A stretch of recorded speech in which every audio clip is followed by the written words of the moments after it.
slam dunked a ball and he herniated a disc. For the next 2 years, he was buying Percocet on the street. He didn't want to die, but this time it was 100% fentanyl. I'm Deb Hanby, and I like to be remembered as David's mom. We had 3 kids. David was my oldest, and oh my God, he was a joy. It was hard to conceive, so we were so excited when we finally got pregnant, and we had this gift from God, our first son. He loved meeting new people and, trying new things, and he was always so happy and bright. And then when 9/11 hit, things changed. It really rocked his world. It made him very uncomfortable. He knew enough to understand something happened, but not enough to process it. We ended up in 4th grade putting him on an antidepressant. I won't go into the whole story of what led us there, but that really seemed to help. And he continued playing sports like every kid does. He was great in soccer, didn't like baseball. He tried the violin. But basketball was really his sport. And towards the end of high school, he was practicing basketball during lunch, which is what he did. And he slam dunked a ball because he was 6'6", and he herniated a disc and it wouldn't heal. So after over 12 weeks and it not healing, he ended up having back surgery because he had sciatic pain down his leg. Well, that's when he had his first Percocet, and I read his journal, and in his journal it said, and that's when I had my first Percocet, and I knew it was game over. I didn't realize what a hold Percocet had on him, and for the next 2 years he was buying Percocet on the street. Well, one day I got a phone call and David had been shot. Make that story, which was very long, a short story. He was buying Percocet. He was with a kid he knew he should not have been with. I thought he was out playing basketball, and that's when I realized from his friends he was buying Percocet and had graduated to heroin. That's when we got him into rehab. He went to Utah, spent about a year there, came home, ended up relapsing. And we tried the tough love because he really crossed the line when he was pawning things. And I said, if I find one more pawn receipt, that's it. And the next day I found a receipt for $15. So for $15, he just forfeited everything. And when he got home, everything, all his clothes, they were packed in a garbage bag on the front step, and I kicked him out. I thought, tough love, it's the only way to go. He ended up in rehab for a couple more years down in Florida, in Cape Coral. And during those 3 total years that he was in rehab and sober living, he had a lot of clean time, but like a lot of recovery, there were lots of relapses. There doesn't have to be, but for him there were. He finally got to 6 months clean. I went down to visit him because he got his own apartment on Monday with a friend because you get kicked out of sober living, and that's when I found him dead. He made the fateful decision to use one more time, but this time it was 100% fentanyl.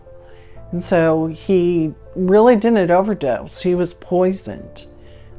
He didn't want to die, and he should not die from one mistake. He should learn from that mistake, but instead it took his life. And I was there when I brought him into this world, and I was there when I was able to take care of him, even though it was the worst day of my life. And that was 7 years ago. That was on June 30th of 2017. And that's when we lost our oldest son. If I was to look back and say, what could we have done differently? I'm not sure there was a lot because I just didn't know. But now I know there's something called the perfect trifecta, and that is the use of alcohol, which is a depressant, the use of nicotine, which is a stimulant, and the use of THC, which is an hallucinogenic. David didn't like to drink, but he started chewing tobacco when he was about 14 years old with some of those friends I didn't really want him to be around. He smoked cigarettes, finally graduated to that, and he liked his pot. Always blamed it, it was somebody else's, but I knew he was smoking pot. And I thought, well, at least it's not heroin. We were lucky. But what happens with that trifecta is it affects the development of the brain. Because I've learned 90% of addicts, those that struggle with addiction, and some say it's as high as 96%, and that is because of what it does to the brain. And if you start those drugs, and I'll call them drugs, alcohol, nicotine, and THC in your teens, 90% who struggle with addiction started in their teens. If I knew then what I know now, I would have been much firmer about chewing tobacco, smoking a cigarette, smoking pot, because I really think that led him down a path of making bad decisions.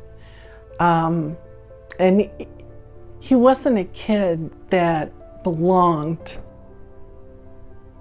in that category because he wasn't an addict. He always said, I can't believe I stole from you, because he pawned, he stole money. And I said, David, you didn't steal. My son didn't steal from me, the addict did. So that is probably the biggest lesson learned.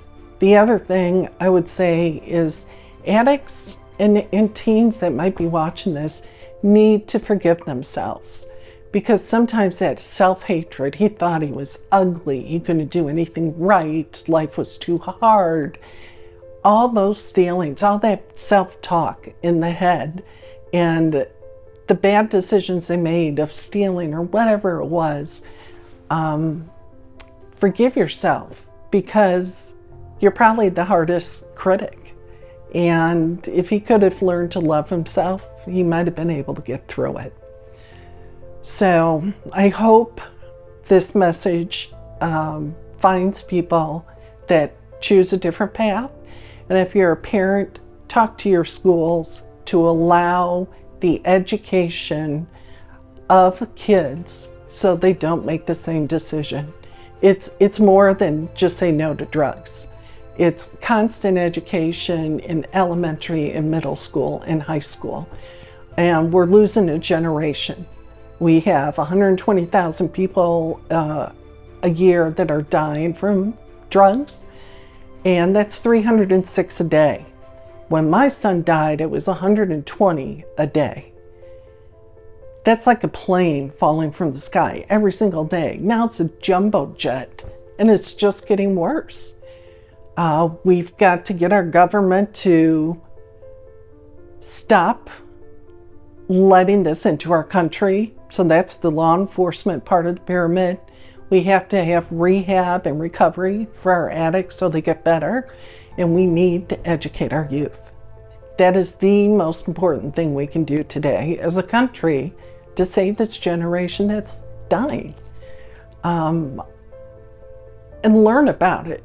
China is bringing fentanyl into this country through the borders, through the cartels, and the government needs to declare fentanyl a weapon of mass destruction. We need to have a national state of emergency on fentanyl. We need to use financial sanctions to stop the inputting of these drugs into our country, and we need to educate the youth. So, won't help my son, but hopefully it helps yours.